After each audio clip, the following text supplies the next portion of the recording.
Ce que vous allez entendre ce soir n'est pas simplement une série d'histoires. Ce sont des témoignages, des récits vécus par des gens comme vous et qui auraient pu arriver à n'importe qui. Fermez les lumières, montez le son et souvenez-vous d'une chose. Parfois, ce qui nous effraie le plus n'est pas ce qu'on voit, mais ce qu'on ne voit pas. J'avais 17 ans et je vivais chez mes parents dans un petit quartier résidentiel plutôt calme. Ma chambre donnait sur la rue et chaque soir, je pouvais voir les lampadaires s'allumer un à un. Ce soir-là, il faisait particulièrement froid et je m'étais installé sur mon lit avec mon téléphone, les rideaux tirés à moitié.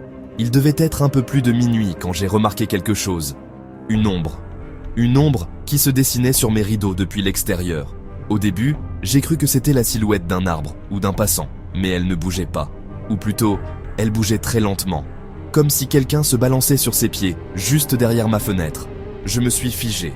J'ai tendu l'oreille. Un léger bruit, une respiration, pas la mienne. Je me suis levé d'un bond, j'ai attrapé mon téléphone et je suis sorti discrètement de ma chambre pour prévenir mon père. Quand il est revenu avec moi, plus rien. L'ombre avait disparu. Il a ouvert les rideaux et il y avait une empreinte de main sur la vitre, parfaitement nette, comme si quelqu'un avait collé sa paume contre le verre pendant de longues minutes.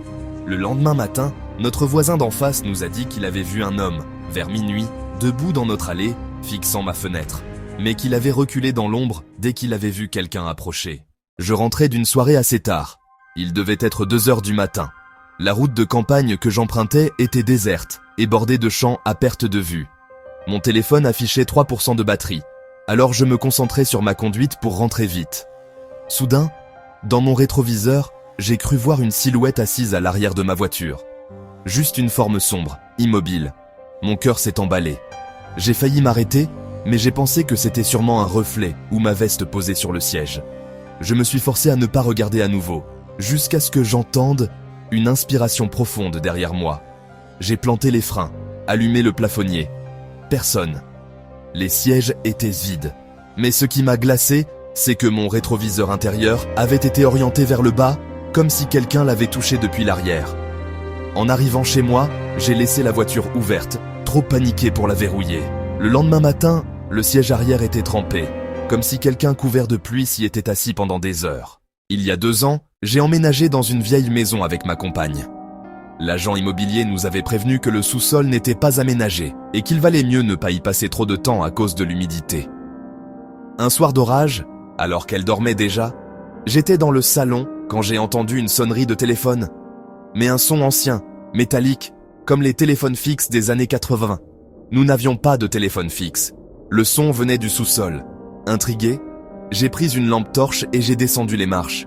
Le bruit devenait plus fort à chaque pas.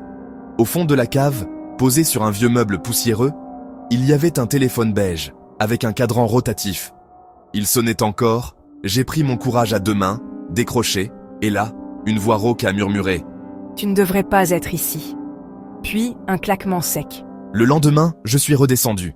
Le téléphone n'était plus là. Je cours souvent tôt le matin, vers 5h, quand les rues sont vides.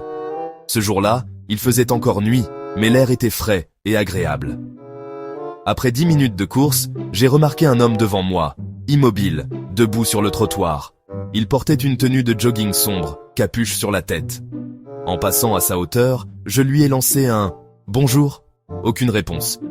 Mais en regardant du coin de l'œil, j'ai vu qu'il me suivait maintenant, en courant exactement à ma vitesse. Je me suis dit que c'était une coïncidence, jusqu'à ce que j'accélère. Il a accéléré aussi. Puis, j'ai pris un virage serré dans une ruelle. Il l'a pris également.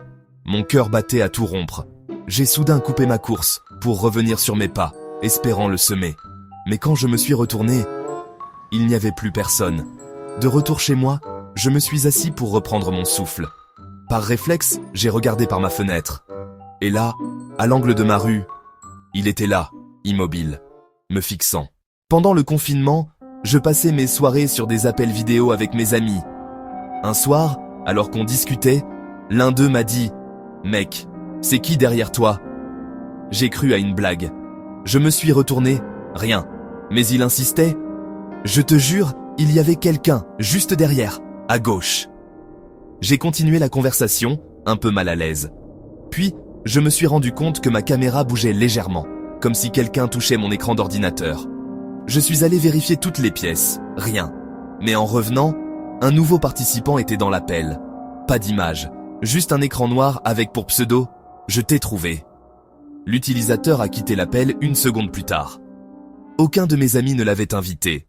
En déplacement professionnel, j'ai dormi dans un petit hôtel de province, presque désert. J'avais la chambre 27, au bout du couloir du 3e étage. Vers 2h du matin, un bruit m'a réveillé. Des pas, réguliers, venant du couloir. Ils passaient devant ma porte, s'arrêtaient, puis repartaient. Ça a duré des minutes entières. À bout de nerfs, j'ai ouvert brusquement ma porte. Le couloir était vide. Pourtant, la moquette était encore enfoncée, comme si quelqu'un venait juste de marcher dessus. Le lendemain, à la réception, j'ai demandé s'il y avait eu un autre client à mon étage. La réceptionniste m'a regardé, visiblement gênée. Monsieur, vous étiez seul au 3e étage cette nuit.